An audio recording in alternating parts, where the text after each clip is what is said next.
Welcome to the seventh of 8 brief discussions on high leverage practices from the book Principles to Action. This is practice number 7, Support Productive Struggle in Learning Mathematics.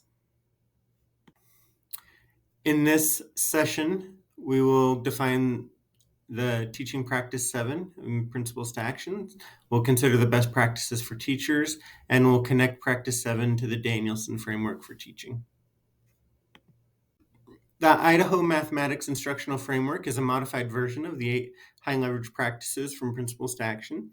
If you'd like to read through each of the high leverage practices, please pause the video and do so. We will discuss the thin blue rectangular box on the right at a future date. Additionally, videos are created for each of these, and you're welcome to go check those out.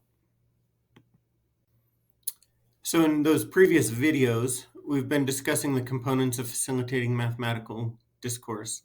This practice directly relates to it and is a key component to mathematical discourse.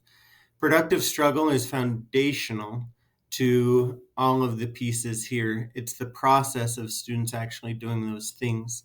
Unfortunately, productive struggle is sometimes misinterpreted or misrepresented in the classroom. And what teachers think productive struggle looks like, sounds like. Today we'll talk about what productive struggle is, what it is not, and how to foster this practice in the classroom. So here's the dilemma of productive struggle. Students, and often parents, frequently want to find the path of least resistance. Parents in particularly probably learned math as just give me the formula, show me how to plug it in. That's the path of least resistance, right? Many math teachers, a student at some point or another will probably have a math teacher that supports and encourages the path of least resistance. So when a teacher promotes and encourages productive struggle, they often receive pushback for this style of teaching and learning. It's important to point out that a teacher should not make a task hard or difficult for hardness or difficulty's sake. That's not what productive struggle is. And we'll talk about more kind of what it's not in just a minute. But productive struggle encourages students to work, explore, to think, and to build conceptual understanding. We've talked about conceptual understanding a while ago. Productive struggle, that's where that should be most prominent, is in the conceptual learning understanding. The teacher would be doing this instead of just giving procedural steps to arrive at the same or, the shallower conclusion of here's how you do it. And that's where assessment becomes difficult, is because we can show them shortcuts. That can be a short-term learning. But without the productive struggle of conceptual understanding, they are not likely to retain it long-term.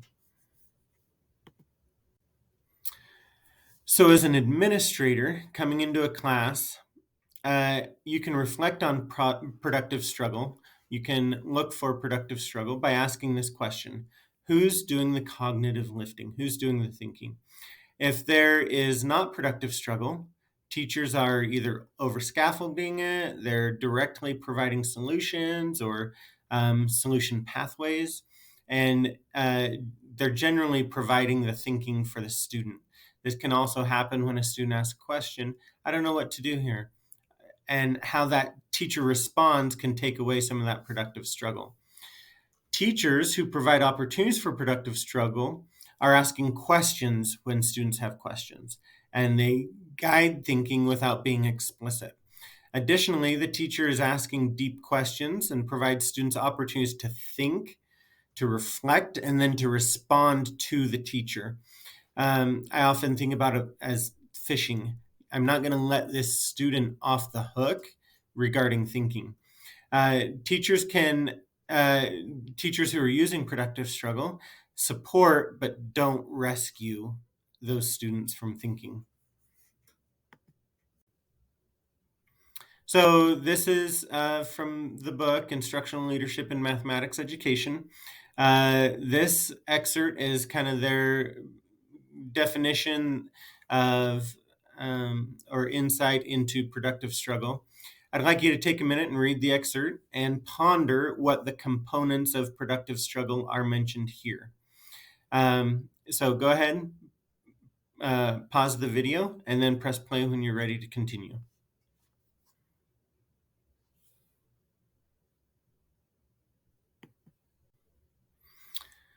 So in that last excerpt, it talked about questions, about assessing and advancing questions. We probably should have talked about this when I did the video on questioning, but here we are. In classrooms, I've observed I can see assessing and advancing questions. However, I frequently do not see teachers being intentional about the types of questions they're asking. A lot of teachers wouldn't necessarily be able to categorize, or they wouldn't say, yeah, that this was an assessing question, that was an advancing question.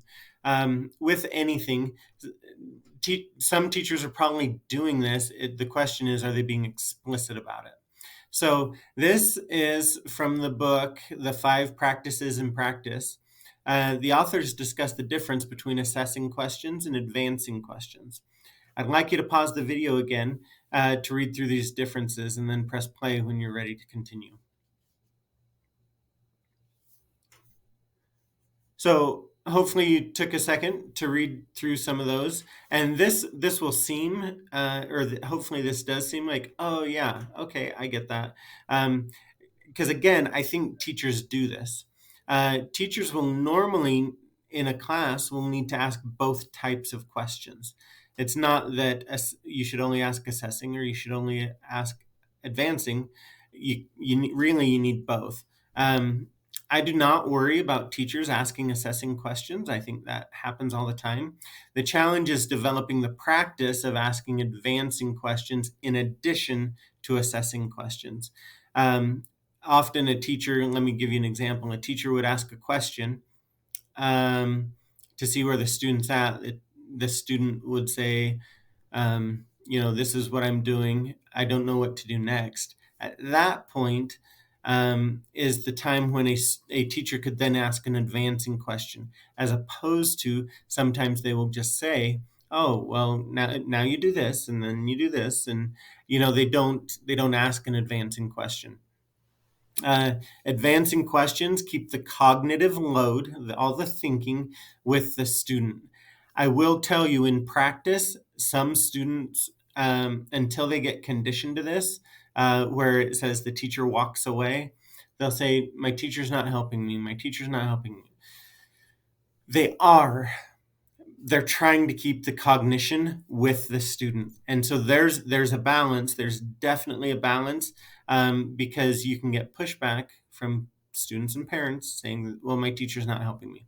They're trying to develop some advancing student thinking, some rigor, and helping them with productive struggle.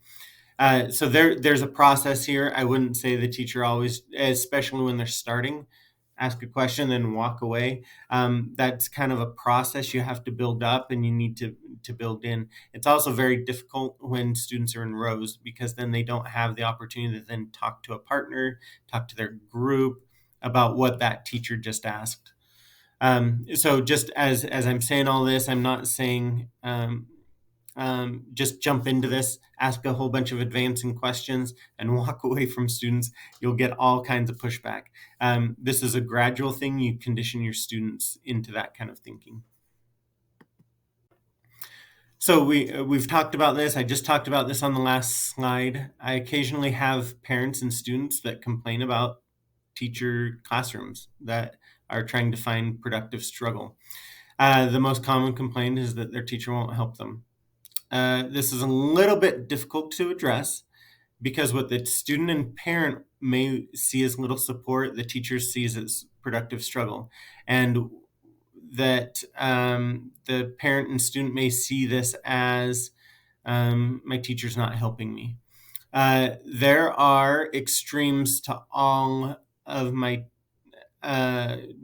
teachers as they strive to find a balance between providing support and allowing students to struggle.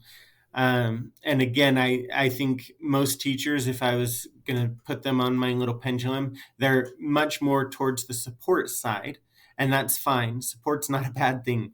They probably over support though. And so the question is, how do we condition students and move that pendulum gradually into more struggle, productive struggle? And that takes skill developed by the teacher to ask some of those advancing questions. So you look at this pendulum. Support is asking questions, clarifying, helping, and teachers should definitely do that. However, too much support takes all the thinking away. And I guess I'm really trying to show that in this. Conversely, struggle can be productive, but if you think of the opposite of productive struggle, it would be unproductive struggle. And so that, again, that's where there has to be a balance between productive struggle and support, because too little support leads to unproductive struggle, and that is lots and lots that causes lots and lots of problems. So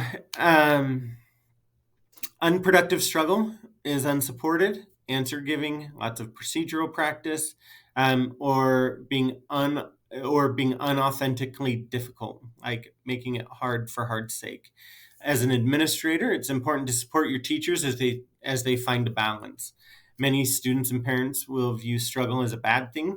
They will want their child moved to a classroom where there is no struggle.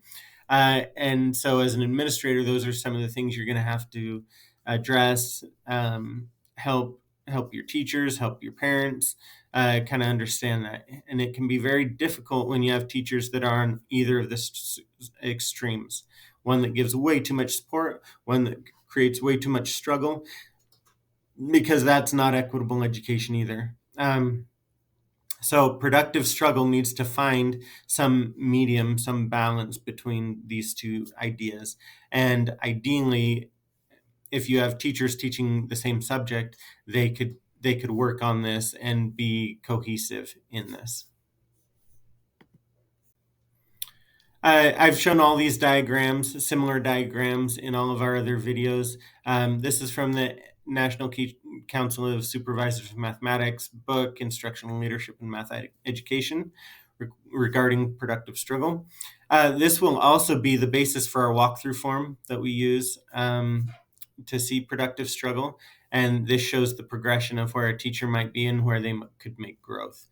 Hopefully this can be a tool that you can give to teachers as they look at swinging that pendulum. You're welcome to pause this video and read through the progression, and then press play when you're ready to continue. Similar to other practices, students really need to be conditioned to productive struggle. It doesn't happen overnight, and teachers really need to do their own kind of class action research in finding how to generate productive struggle without having students, parents completely rebel. So just know that if, unlike some of our others, this is one because you're requiring so much from the students that you gradually swing it over. And because it requires a culture and a conditioning and an environment that can support productive struggle. There's lots of areas. We could probably tie this to Danielson. 1A, it is a different knowledge of content and pedagogy. This is a different pedagogy. Using questioning and discussion techniques, we talked about advancing versus assessing questions, and really the teacher needing to be flexible, which would be 3E, responding flexibly to student needs as they find that balance. To support and struggle, to balance support and struggle, a teacher needs to be very flexible. And so this is something that really takes a little bit of experience, and really it takes some knowledge, some content, some strategies. But this is where you may see productive struggle manifest itself. You could also see it engaging students in learning, using resources. Those are kind of the areas that Danielson that this would show up in a Danielson framework. But that's just touching on a couple. I think you'd see it almost in all of at least the domain 3 components. So this concludes the discussion on practice number 7, support productive struggle in learning mathematics, from the Idaho Mathematics Instructional Framework. As a reminder, this is our process. We're now in April, and so this will all be asynchronous. You'll watch High Leverage Practice 7, High Leverage Practice 8, and I'll probably make one more video about some of our structures, and then May we will meet together. Again, if you have any thoughts, questions, concerns, comments, you just want to talk about something, anything that we've been discussing, math leadership related, please reach out to me. If admin related, have please feel free to reach out to me. That is my cell phone. Some thoughts or ideas, or just a sound you can reach me, and please reach out. Conversations you'd like to have. Thank you. Again, if you